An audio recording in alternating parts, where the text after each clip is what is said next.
Cette vidéo est une présentation de La Revanche, la boutique officielle des Deux Pions. Bon matin tout le monde, c'est Danny de la chaîne des Deux Pions et je vous reviens avec le 3e épisode de la liste à Danny. Aujourd'hui, je suis vraiment content parce que je vous parle de 4 jeux très spécifiques que j'ai déjà du matériel de ces jeux-là en ma possession ici. Donc, vous allez voir un lien entre ce qui existait et ce qui s'en vient dans ma liste. Mais avant tout, si vous écoutez cette vidéo-là, c'est probablement que vous avez déjà écouté le premier et le deuxième. Donc, je vous invite à vous abonner à la chaîne des Deux Pions. Vous pouvez liker la vidéo et vous allez recevoir des notifications à chaque lundi lorsqu'on sort une nouvelle vidéo. Alors, on commence aujourd'hui avec un jeu que moi personnellement, je suis très fier des produits locaux. Ce sont des dessinateurs québécois qui restent à quelques minutes de chez nous. J'aimerais beaucoup les rencontrer au cours de l'année 2024. Et je parle du superbe jeu Tidal Blade Rise of the Unfolder. Si vous ne connaissez pas Tidal Blade, je vais sortir mes gros muscles. C'est ça, la boîte est plus grosse que mon clavier. Bref, ça c'est l'édition Deluxe. Dans Tidal Blade, on est emmené dans une espèce d'archipel. On incarne un des personnages qui vont avoir des traits, en fin de compte, des attributs qu'on va pouvoir augmenter pendant la partie. Et on va pouvoir faire des stunts, donc des cascades qui vont nous rapporter des points. Et on se fait attaquer, notre archipel d'îles, en fin de compte, se fait attaquer par des monstres aquatiques qui arrivent le long des côtes. Et on doit défendre notre peuple. Le jeu était super beau. J'ai aussi ici une autre boîte qui est Tidal Blade Banner Festival, qui est un jeu beaucoup plus petit et que c'est tout simplement une course de Sea-Doo autour des îles. On joue des cartes, on résout, on obtient des ressources et c'est celui qui a le plus de points à la fin de la partie. C'est une toute autre expérience. Le 3e volet de la série Tidal Blade est nul autre qu'un Dungeon Crawler. Oui, vous avez bien compris. Donc Tidal Blade Part 2 sera un Dungeon Crawler avec les mêmes personnages de Tidal Blade Partie 1. Tidal Blade Rise of the Unfolder, qu'on peut aussi appeler Part 2, parce que c'est le 2e de la série, est un jeu qui a été conçu par la compagnie Druid City Game. C'est pas moins de 970 000 $ qui ont été investis lors du lancement initial et environ 8 200 contributeurs qui avaient participé. Donc sur Kickstarter, le Part 2, la deuxième partie du jeu, a fait un meilleur sociofinancement de départ que le Partie 1, ce qui m'a surpris parce que le Partie 1 était en soi un jeu de société, tandis que, c'est pas que je veux dire un jeu de société, tu sais, je veux juste dire que on obtenait des points de victoire à travers des actions et la gamme des Dungeon Crawlers est à part et en plus, dans le Partie 2, il y avait aussi la possibilité d'acheter des livres, littéralement, d'un jeu de rôle, comme Donjon Dragon, avec le système Cypher, pour ceux qui connaissent le jargon, qui est la gestion des dés. Il n'y a pas des dés 100, c'est plus des dés de d'autres valeurs. Et le jeu Partie 2 a réussi à faire un plus grand sociofinancement en termes de valeur au lancement que le Partie 1. Le Partie 1 avait fait 782 000, 9 000 contributeurs, tandis que le Partie 2 a fait presque 1 970 000 pour un total de 8 200 contributeurs. Donc, un peu moins de contributeurs, mais 200 quelques mille de plus. Ceux qui ont aimé le jeu aimaient aussi les jeux de rôle, ont été achetés les livres et qui étaient quand même quelques centaines de dollars. Je ne les ai pas pris personnellement. Mais je comprends les joueurs de vouloir s'immerser dans ce jeu de rôle. Il y a tellement de belles images qui ont été dessinées par Mr. Coddington, qui est un duo de la région de Warwick au Québec. C'est un univers fantastique qui me rappelle les belles années de Chrono Cross ou de Final Fantasy X. Donc à travers la partie, vous allez pouvoir jouer des scénarios. Il y en a 18 avec des maps uniques chacun. Et on peut dire environ un peu plus que 40 heures de jeu. À travers la partie, votre personnage va gagner en puissance et améliorer son deck d'action, soit en améliorant ses traits qui sont le focus, le spirit, la résilience et la synergie. Et il va pouvoir aussi débloquer des habiletés ainsi qu'obtenir des items spécialisés qui vont pouvoir aussi faire une synergie et améliorer nos capacités. La version Deluxe du jeu venait à une valeur de 160 $ US avant shipping évidemment. La différence du Deluxe à la version de base est que, évidemment, on a des figurines en résine pour les monstres et on va avoir 5 scénarios supplémentaires. Donc en fin de compte, dans Tidal Blade, il y a principalement 5 choses que vous allez pouvoir faire. Premièrement, vous allez choisir votre personnage. Ensuite, vous allez pouvoir faire une mission. C'est un jeu coopératif où les joueurs jouent contre le scénario. Ensuite, vous allez pouvoir évidemment combattre en tant que Tidal Blade. Vous êtes un grand guerrier de l'île et vous allez combattre des monstres pour défendre votre ville. Suite au scénario, vous allez pouvoir explorer la ville, c'est-à-dire évidemment acheter de l'équipement pour renforcer votre personnage ou aussi interagir avec des personnages non joueurs. Et vous avez aussi un petit livre qui se trouve où vous pouvez cocher en fin de compte des cases qui vont obtenir la progression de votre personnage sous 2 valeurs, soit la connaissance ou la puissance. Lorsqu'on visite la ville, il y a pas moins de 5 lieux qu'on peut visiter, soit le marché du désert, un temple, la citadelle qui est où est-ce qu'ils font des recherches, un lieu de méditation et un jardin. C'est des lieux magnifiques qui ont encore été dessinés avec une plume de grand maître, qui nous amène littéralement dans un monde fantastique que personnellement j'adore. Et je vous ai parlé tantôt de NPC, de personnages non joueurs. Il y en a pas moins que 18 avec lesquels vous pouvez interagir le long de votre partie. Le jeu est rempli de créatures que je vais me laisser la surprise de ne pas tous afficher, mais sachez qu'il y a au moins 20 créatures uniques, qu'on pourrait considérer comme des boss à proprement dit, et pas moins de 120 cartes d'ennemis pendant le jeu. Donc c'est une belle versatilité, on ne voit pas toujours les mêmes créatures là, encore et encore dans la partie. La qualité des figurines est formidable, les figurines en résine sont très belles. Donc c'était Tidal Blade, Rise of the Unfolder, un magnifique jeu de Dungeon Crawler, c'est-à-dire qu'on se promène dans des lieux et on attaque des monstres et on fait des scénarios. Un jeu de campagne, j'ai vraiment hâte d'avoir Tidal Blade 2. Bravo à Mr. Cuddington, c'est un chef-d'œuvre. Donc pour le deuxième de ces 5 jeux que je vais vous parler, j'ai le plaisir de vous parler de la campagne de sociofinancement créée par Final Frontier Game. C'est un jeu qu'on a dans les 2 langues, ça c'est très cool. Le jeu en anglais se nomme Merchant Cove et en français il se nomme La Baie des Marchands. J'ai aussi 2 autres boîtes à côté, j'ai pas assez de main pour toutes transporter, mais il vient aussi avec des petites boîtes comme ça. On peut voir l'éleveur des dragons, l'oracle, l'aubergiste. C'est un jeu asymétrique en fin de compte. C'est sûr que si vous ne connaissez pas le terme asymétrique, c'est que chacun des joueurs a le même objectif. Dans ce cas-là, être le marchand qui fait le plus d'argent à la fin de la partie. Toutefois, chacun a un plateau qui est complètement différent. J'ai ici comment jouer. Fait que c'est super simple en fin de compte. Le joueur va prendre son livret et va tout simplement lire comment sa faction va jouer la partie. Évidemment, le forgeron pendant la partie va pouvoir concevoir des armes et armures de 4 couleurs. Jaune, bleu, vert et rouge, de petite taille ou de grande taille. Tous les joueurs vont faire la même chose. L'alchimiste va faire des petites et des grosses potions de 4 couleurs différentes. Je vais y aller avec le capitaine qui va se promener avec ses navires autour d'un île et découvrir des trésors où se trouvent des artefacts de chacune des couleurs. Et finalement, le chromancien que j'appelle Marty McFly et Doc Brown. Pour ce qui est du chronomancien, en fin de compte, vous allez avoir 6 portails. Vous devez envoyer vos personnages de la gauche vers la droite et ensuite descendre pour aller de la droite vers la gauche. Mais vous allez pouvoir tourner les portails et quand vous allez traverser, vous allez obtenir les ressources. Donc, il y a un jeu de est-ce que je mets un portail d'un côté ou de l'autre pour obtenir telle ou telle ressource? Bref, vous déplacez 2 personnages, Marty McFly et le Doc Brown. Un personnage ne peut jamais dépasser l'autre, donc il y a quand même des règles à respecter, mais c'est la manière que vous allez obtenir des artefacts à travers le temps.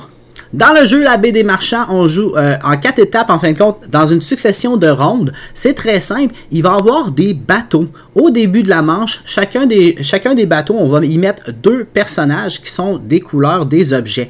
C'est tout simplement un vecteur de multiplication. Dépendant dans quel quai vont aller certains meeples, exemple 2 meeples rouges sur un quai, si je vends mon item qui vaut 5 pièces d'or, il y avait 2 meeples, c'est un multiplicateur, donc mon item va se vendre à 10 pièces d'or sur ce quai-là. On va activer notre plateau pour concevoir des items ou des artefacts de petite taille ou de grande taille et d'une des 4 couleurs. Ensuite, on va piger un des jetons de bois qu'on va décider selon la couleur de mettre dans un des bateaux. Quand un des bateaux sera complet, on va devoir l'envoyer à un des quais. Et chacun des quais a la possibilité de vendre à la phase suivante quand tout le monde va avoir terminé nos artefacts, comme que je disais, selon un multiplicateur. Lors de la campagne de socio-financement sur Kickstarter du jeu Merchant Cove de la compagnie Final Frontier, il avait engagé 600 000 $ et c'est environ 6 700 contributeurs qui avaient participé à la campagne. Maintenant, lors de la deuxième campagne qui a eu lieu 2 ans après, je crois, le chiffre est encore plus gros. C'est 700 000 $ qu'ils ont avec 8100 contributeurs. Donc, c'était 6 700 et c'est devenu 8100. Le jeu a fait du bouche-à-oreille. C'est vraiment un très bon jeu. Puis, ce que je vous conseille, vous n'êtes pas obligé de partir avec tout au complet. Faut aimer ça.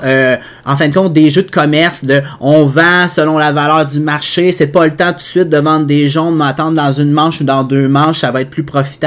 Donc, il y a vraiment une gestion de à quel moment vendre nos items. Dans la nouvelle expansion qui se nomme Mastercraft, le jeu se vend à 80 $ avant le shipping, évidemment.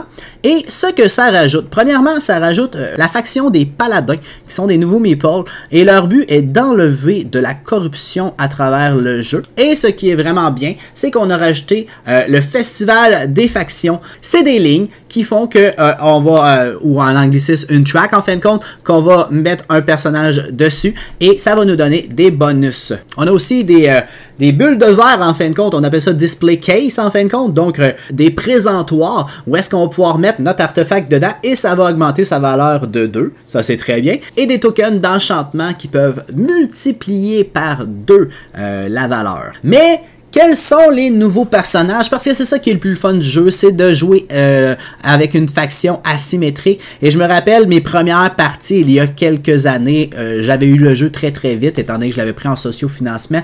C'était vraiment là, on voulait pas rejouer 2 fois la même faction, il fallait nécessairement changer de faction. Puis dans le jeu de base, ben, il y en avait 4, plus les 3 autres, l'oracle, l'aubergiste et l'éleveur de dragons.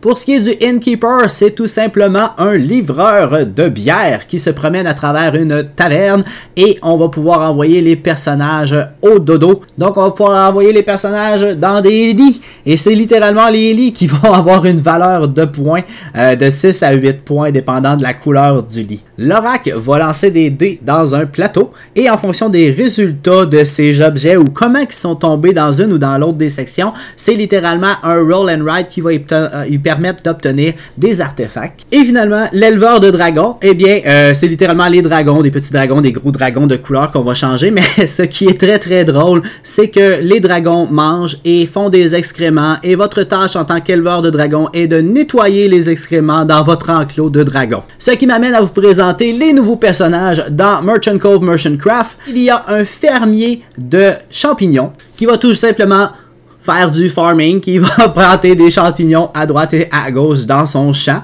Le deuxième personnage se nomme Elmlock Troms. C'est un troll détective. Oui, vous avez bien compris. C'est vraiment original ce qu'ils ont fait. Ce sont des cartes transparentes avec des iconologies dessus. Donc, il peut y avoir jusqu'à 6 icônes, mais il va falloir déplacer les cartes transparentes pour les superposer une par-dessus l'autre et obtenir une certaine combinaison qui vont faire qu'on va obtenir un artefact selon les résultats. C'est un personnage détective qui va vous faire obtenir des artefacts tout le long de la partie que vous allez pouvoir vendre. Ensuite, Jacques Greentail est un plongeur, en fin de compte, un plongeur de trésors. Donc Jacques est une race aquatique qui va tout simplement descendre dans les profondeurs de l'océan pour aller chercher des trésors. Il va vouloir aller de plus en plus loin pour aller chercher les plus gros trésors ou les plus lourds trésors et un peu moins haut pour aller chercher des trésors de plus petite valeur. Et le quatrième personnage se nomme Ava Shortcake. C'est une chef pâtissière qui va s'amuser à faire des petits cupcakes pour votre estomac. Donc, des petits cupcakes de valeur de 3 et 4. Et c'est avec un système de roues. Donc, il y a une roue au centre et 3 roues autour. Vous allez toujours devoir faire tourner vos roues pour concevoir vos cupcakes selon les grandeurs et les couleurs. J'avais déjà beaucoup aimé l'abbé des marchands. J'avais joué avec tous les personnages et pour de vrai, j'avais cessé. Ce regain de nouveaux personnages me donne vraiment le goût d'y rejouer. La mécanique est tout simplement, comprends ton personnage, fais le meilleur que tu peux avec ton plateau, tu vas obtenir des artefacts, mais c'est ensuite, quand tu piges un meeple de couleur, une des 4 couleurs, sur quel bateau tu le mets et sur quel bateau va mettre le prochain joueur qui va piger une couleur. Si un bateau qui arrive à part, puis qui, exemple, il y aurait 4 fois la même couleur, c'est le temps de vendre la marchandise de cette couleur-là, parce qu'elle va avoir un multiplicateur de 4. Donc, c'est vraiment un jeu de marchandage, de finance, où on construit des artefacts et on les vend au moment opportun pour faire de l'argent. Donc, c'est Merchant Cove, la baie des marchands. Si vous ne le connaissez pas et que vous aimez un peu l'économie, vous allez adorer ce jeu. On enchaîne ensuite avec un jeu de la compagnie Steamforged Game.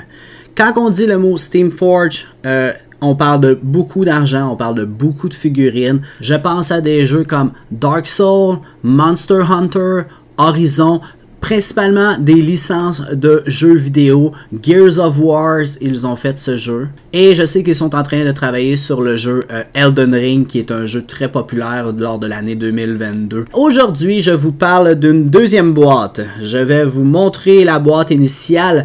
C'est le jeu Utia Torment of Resurrection, un jeu qui a obtenu 7500 contributeurs pour une valeur de 1,6 million, attention, d'euros. Donc, pour ceux qui ne savent pas, au Canada, en fin de compte, la conversion des euros canadiens est d'environ 1,5. Donc, si on dit 1,5 million d'euros, c'est environ, en date d'aujourd'hui, 2,2 millions de dollars canadiens que le jeu a obtenu lors de sa campagne de financement initiale. Et le jeu a ensuite vu une expansion qui se nomme Fierce Power, qui rajoute 2 nouveaux personnages. C'est quoi Utia? Utia, c'est littéralement Diablo. Pour ceux qui ne connaissent pas Diablo, eh bien, lors de l'année 2023, ils ont sorti Diablo 4. C'est tout simplement un personnage qui va devoir confronter des démons, que ce soit Baal, Lilith ou Diablo. Dans le jeu Utia, lors de son lancement sur GameFound, il est donc basculé de Kickstarter vers GameFound. Il a obtenu 2200 contributeurs pour une valeur de 500 000 euros. Avant de vous en dire plus, je vais vous montrer. Voici le contenu de la boîte de base.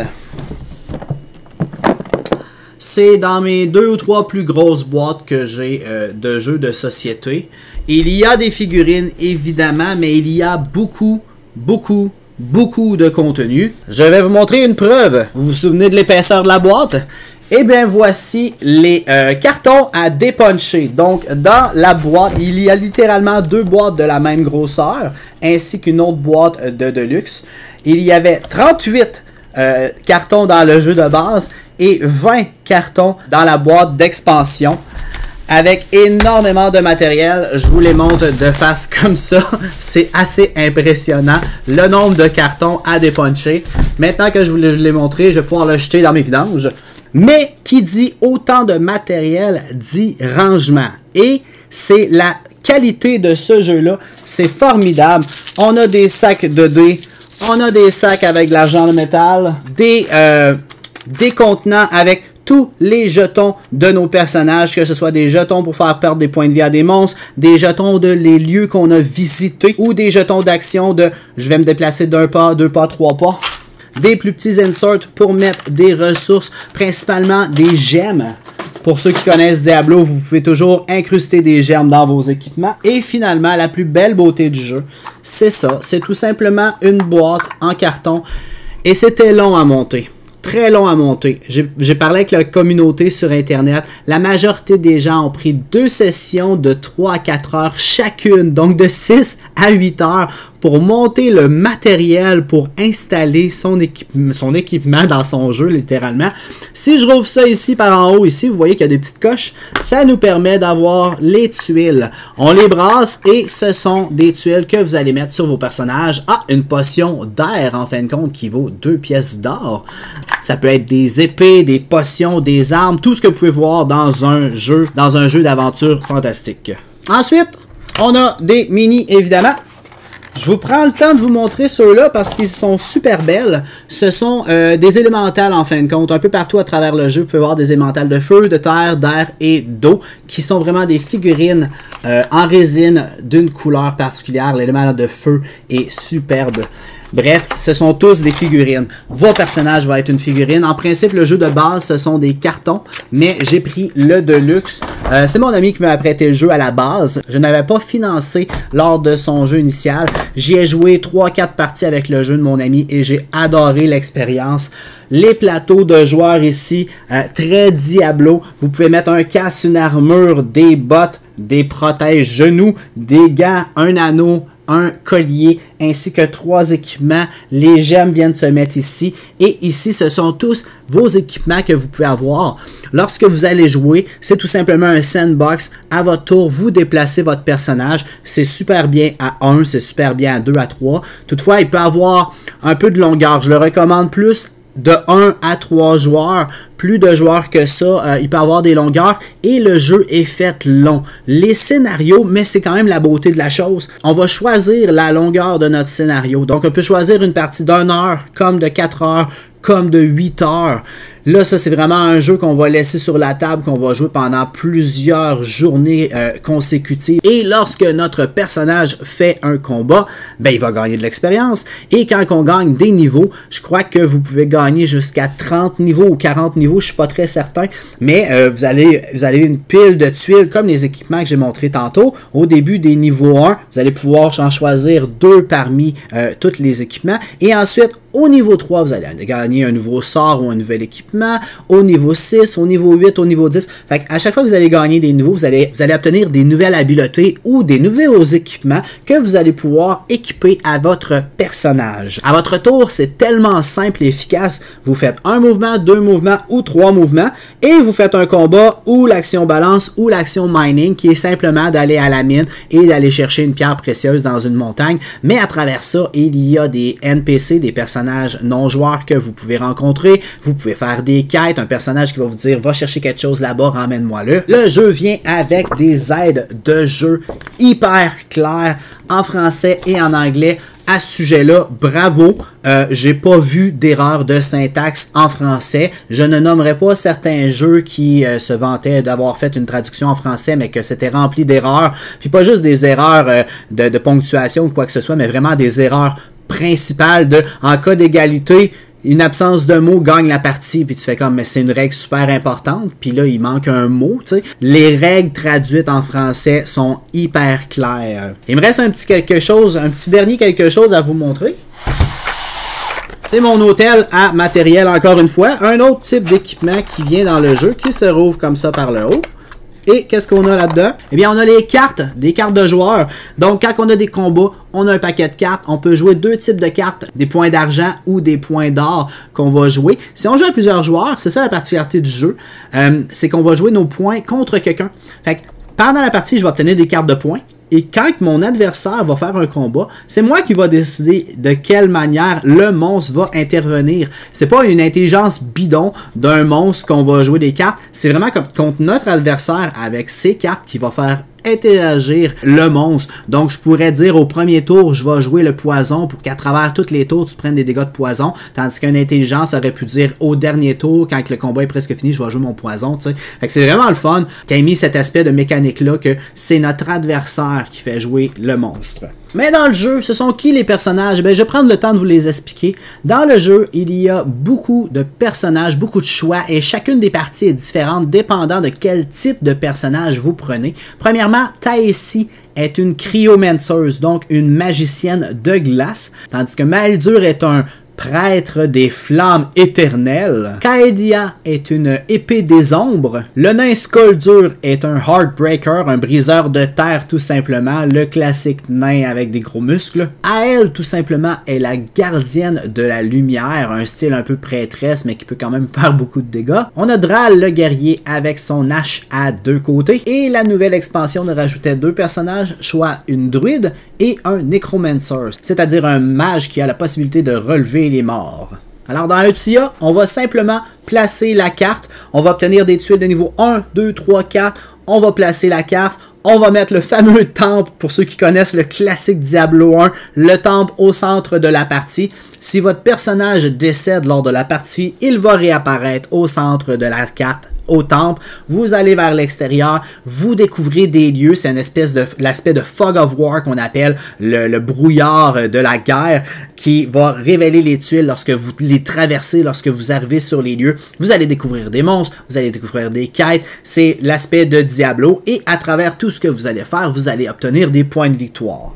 J'ai vraiment hâte de rejouer une partie de TIA. Ça me fait m'évader, ça me fait découvrir un monde fantastique qui me rappelle vraiment Diablo, mais j'aime beaucoup le feeling d'avoir ça sur la table et de découvrir au fur et à mesure qu'est-ce que le jeu a à m'offrir et d'interagir avec mes adversaires. Donc c'était le jeu TIA. Le quatrième jeu que je vous présente, vous connaissez peut-être le jeu d'origine. Il se nomme Ascension. Si vous ne connaissez pas Ascension, c'est une des références dans le domaine du deck building. Il y avait Dominion qui était un des premiers deck building. Il y avait Legendary. Et il y avait aussi Ascension. Ascension était quand même plutôt très sombre comparé à certains autres jeux, mais c'est vraiment dans les précurseurs des deck building, c'est-à-dire qu'on prend un deck, on obtient des cartes, on achète des cartes au marché, on les met dans notre défausse et on recommence le tout en repigeant des cartes et en défaussant notre main à chacun des tours pour obtenir des nouvelles cartes. Toutefois, le jeu que je vous présente aujourd'hui est Ascension, mais Ascension Tactique. Cette version est le jeu de base.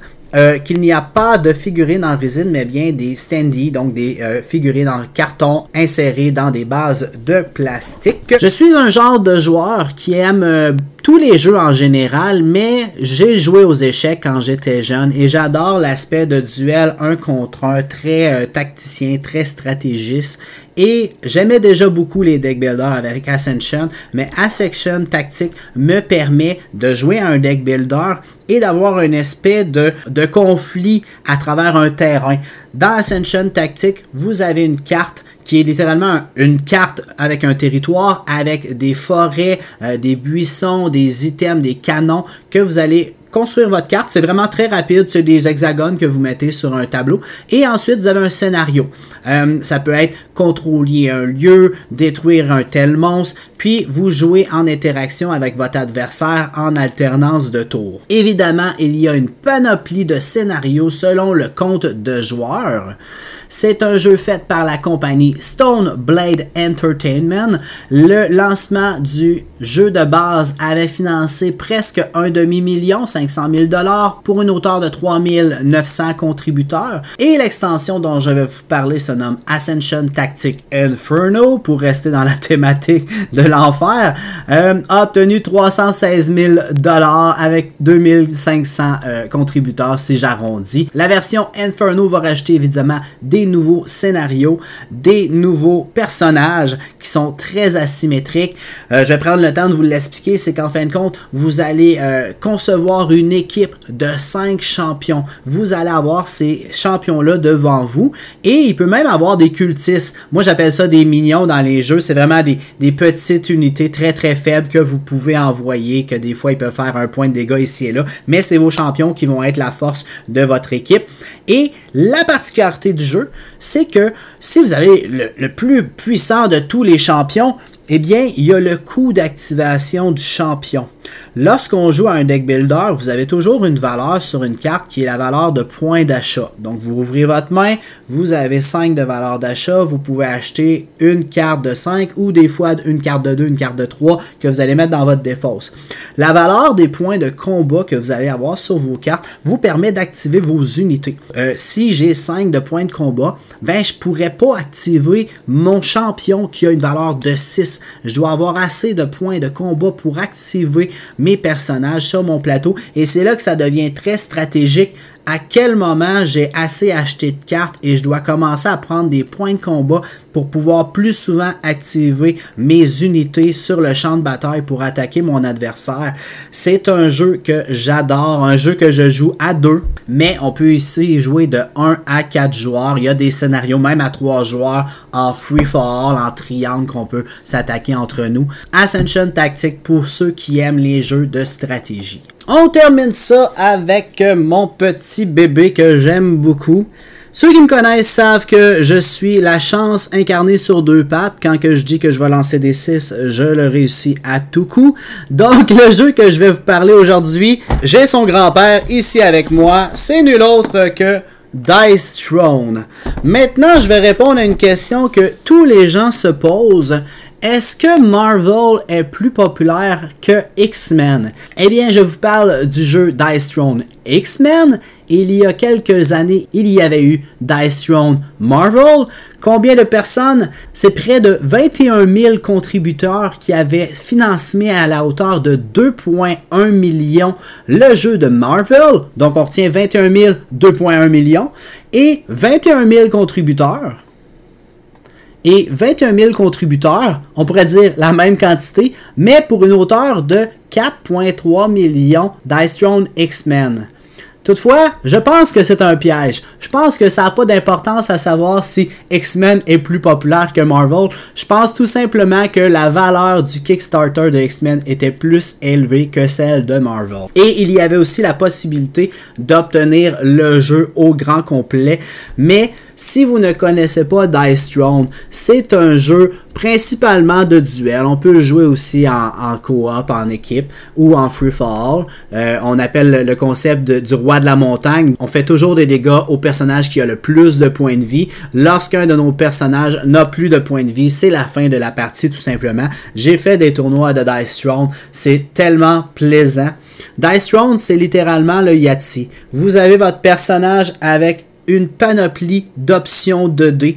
Vous allez lancer vos dés et regarder quelle attaque vous pouvez faire avec votre personnage et vous avez le droit d'avoir des relances. Mais à travers ça, il y a une gestion et une manipulation des dés qui peut se faire de plusieurs manières. Il y a eu tellement de personnages. Au début, c'était tout simplement des types de personnages, un barbare, une pyromancière, un stratégiste. Bref, il y en avait beaucoup.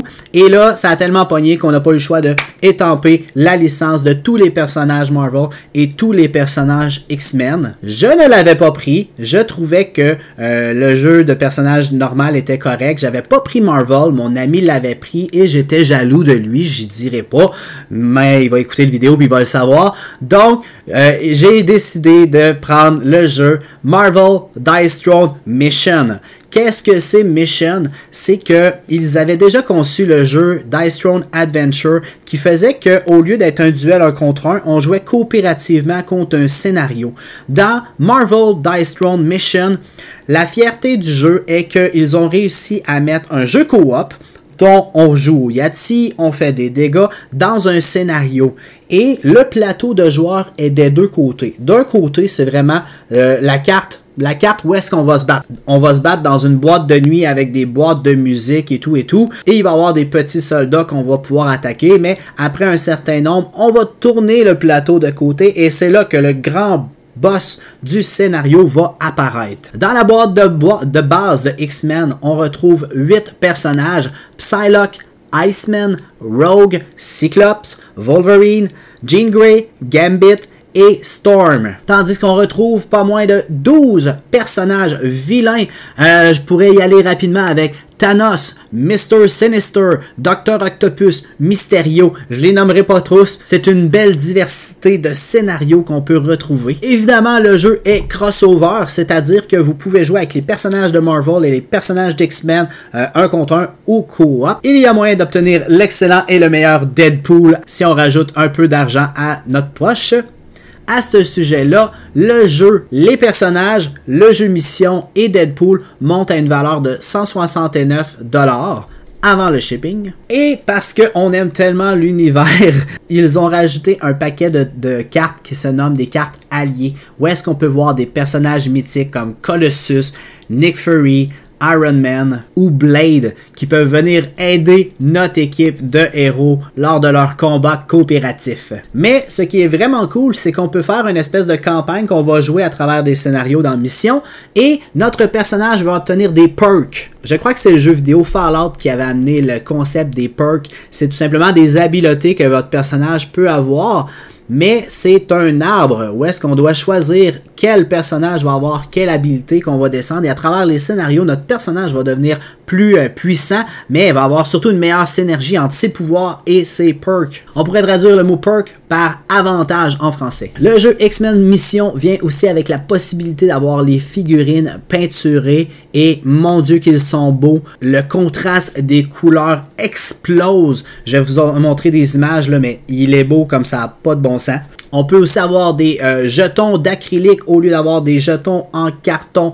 Il y a plein de jetons dans le jeu d'Ice Throne en fin de compte quand on met des effets sur des personnages. Et des sleeves premium avec le dos de notre héros qu'on peut prendre pour les personnages, que ce soit pour le jeu Marvel ou le jeu X-Men. Donc Dice Throne a vraiment réussi à mettre au monde une mécanique de jeu sensationnelle. Ce n'est pas un hasard que Marvel et X-Men ont accepté de coller leur licence à cet excellent jeu. Si vous n'avez jamais joué à Dice Throne, je vous invite fortement à prendre un petit paquet. C'est seulement 20$ pour 2 personnages. Il y a des paquets que c'est 2 personnages, un contre l'autre. Essayez ça pour 20$. C'est vraiment une belle expérience de jeu. Donc, c'était Danny de la chaîne Les Deux Pions. J'espère que vous avez apprécié ces 5 jeux que j'attends sur la liste à Danny. Et je vous reviens dans les prochaines semaines avec une autre vidéo de la liste à Danny. Bye bye tout le monde!